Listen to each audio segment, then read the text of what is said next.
എല്ലാവർക്കും പുതിയൊരു വീഡിയോയിലേക്ക് സ്വാഗതം. ഇന്നത്തെ നമ്മുടെ വീഡിയോ എന്ന് പറഞ്ഞാൽ എല്ലാവരും കണ്ടു മടുത്തിട്ടുണ്ടാവുന്ന ഒരു പുട്ട് ഐസ്ക്രീമിൻ്റെ റെസിപ്പി ആയിട്ടാണ് കേട്ടോ. ഒരു തവണയെങ്കിലും എല്ലാവരും കഴിച്ചിട്ടുണ്ടാവും. എങ്കിലും നമ്മളതിൻ്റെ റെസിപ്പി എങ്ങനെയാണെന്നൊന്ന് കണ്ടു നോക്കാം. ഇത് ചെയ്തെടുക്കാൻ വളരെ സിമ്പിളാണ് കേട്ടോ. നമ്മളെ വീട്ടിലുള്ള സാധാ ചേരുവകൾ മാത്രം മതി. ഫസ്റ്റ് നമ്മൾ കുറച്ച് കോൺഫ്ലെക്സ് എടുത്തിട്ടുണ്ട്. അതിലേക്ക് നമ്മൾ കുറച്ച് നട്ട്സ് ചേർത്ത് കൊടുക്കുന്നുണ്ട്. അണ്ടിപ്പരിപ്പ്, പിസ്ത, അതുപോലെ കുറച്ച് ബദാമും കൂടി ചേർത്ത് കൊടുക്കാം. പിന്നെ കുറച്ച് ഉണക്കമുന്തിരിയും ഡ്യൂട്ടി ഫ്രൂട്ടി ഉണ്ടെങ്കിൽ അതും കൂടിയും ചേർത്ത് ഇതെല്ലാം കൂടി നല്ലപോലെ ഒന്ന് മിക്സ് ചെയ്തെടുക്കണം.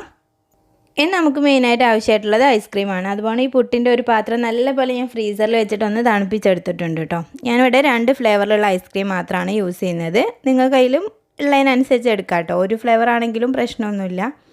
ഇനി ഞാൻ ഫസ്റ്റ് ഈ ഫില്ലിങ്സ് ഒന്ന് അടിയിലൊന്ന് സെറ്റ് ചെയ്ത് കൊടുക്കുന്നുണ്ട് കേട്ടോ. ചില്ലിട്ട് കൊടുത്തതിന് ശേഷമാണ് ഒന്ന് സെറ്റ് ചെയ്ത് കൊടുക്കുന്നത്. എന്നിട്ട് അതൊന്ന് ലെവൽ ചെയ്ത് കൊടുക്കാം.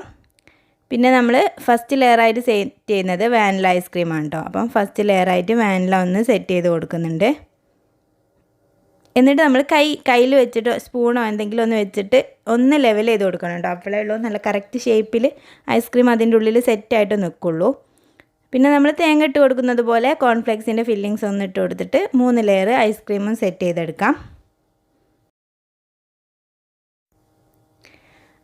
അപ്പോൾ നിങ്ങളുടെ കയ്യിൽ 3 ഫ്ലേവറുള്ള ഐസ്ക്രീമൊക്കെ ഉണ്ടെങ്കിൽ അങ്ങനെ തന്നെ യൂസ് ചെയ്യാം കേട്ടോ. ഞാനിവിടെ ഫസ്റ്റും ലാസ്റ്റും വാനിലയും ഇടയിൽ പിസ്തയും വെച്ചിട്ടാണ് സെറ്റ് ചെയ്തെടുത്തിട്ടുള്ളത്.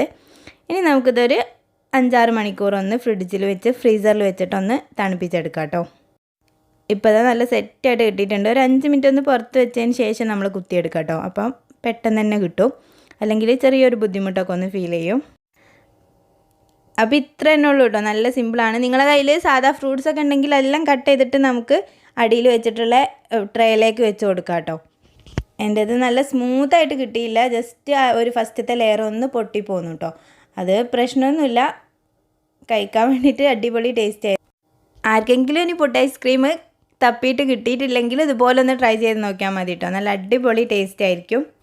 അടുത്ത നല്ലൊരു വീഡിയോയിൽ കാണുന്നത് വരെ ബൈ.